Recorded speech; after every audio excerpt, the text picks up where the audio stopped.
এখানে কি বলছে, at the end of one day a clearing house member is long 1100 contract, মানে একদিন শেষে তারা হচ্ছে কি করতে চাইছে, একটা 100 কন্ট্রাক্ট করতে চাইছে যেখানে লং পজিশন নিছে। and the settlement price is 50,000 per unit, settlement price হচ্ছে 50,000 পার কন্ট্রাক্ট।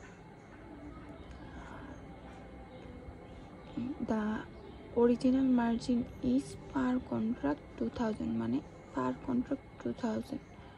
তারপর on the following day the member of become responsible for clearing an additional 20 long contracts enter into a price of 51,000 per contract।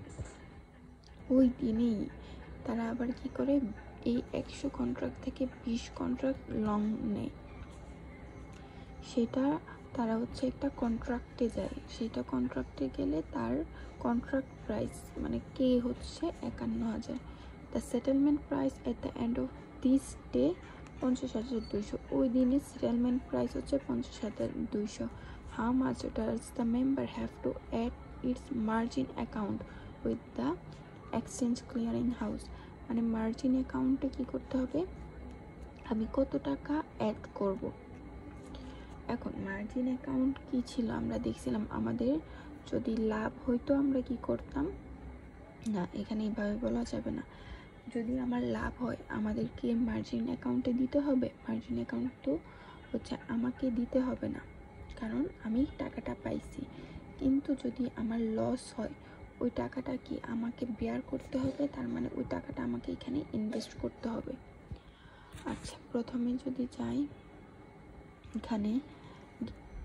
এখানে প্রথমে 20 into 2000, 20 into 2000 দিলে আমার margin account কত পাবো, 40,000।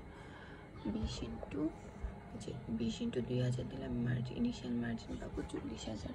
তারপর এখান থেকে গেইন কীভাবে পাবো, আমার কন্ট্রাক্টের দিন শেষে সেটেলমেন্ট প্রাইস কত ছিল, 50,200, কিন্তু ওই দিনে আমার প্রথমে সেটেলমেন্ট প্রাইস কত ছিল, 50,000, তার মানে সেটেলমেন্ট প্রাইস 50,000 থেকে 50,200 আসছে যখন আমি 20টা লং লিজ কন্ট্রাক্ট করলাম।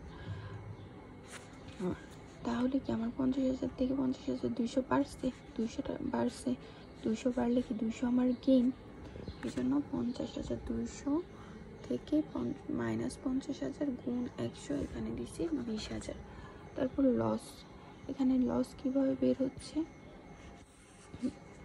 আমার এখানে entered into a price of 51,000 per contract. আমার ওই দিনেই আমি যখন 20টা লং লাগানোর কন্ট্রাক্ট নেই, আমার সেটেলমেন্ট প্রাইস কত, পার কন্ট্রাক্ট প্রাইস কত, 51,000। তাহলে এখানে কে বেশি দিন শেষে সেটেলমেন্ট প্রাইস থেকে, এসটি থেকে কে বেশি, তাহলে কি এসটি থেকে কে বেশি হলে কি লস, তখন এই 51,000 মাইনাস 50,200 মাইনাস 51,000 গুণ 100, তার মানে এটা হচ্ছে আমার লস। তখন 40,000 সাথে 20,000 গেইন মাইনাস হবে, লস 16,000 হবে, প্লাস হবে, এটা হচ্ছে আমার 36,000। মার্জিন অ্যাকাউন্টে গেইন মাইনাস করতে হচ্ছে কেন, কারণ এটা আমাকে দিতে হচ্ছে না, এই টাকাটা আমি পেয়েছি। যেহেতু আমি এই টাকাটা পাইছি, এই টাকাটা কি আমি মার্জিন অ্যাকাউন্টে দিব না, এই জন্য হচ্ছে এটাকে মাইনাস করতেছি। লস হলে এটা আমাকে ক্ষতিপূরণ হিসেবে মার্জিন অ্যাকাউন্টে দিতে হবে, এই জন্য এটাকে আমি প্লাস করছি। এইভাবে হচ্ছে আমার 36,000 আসলো।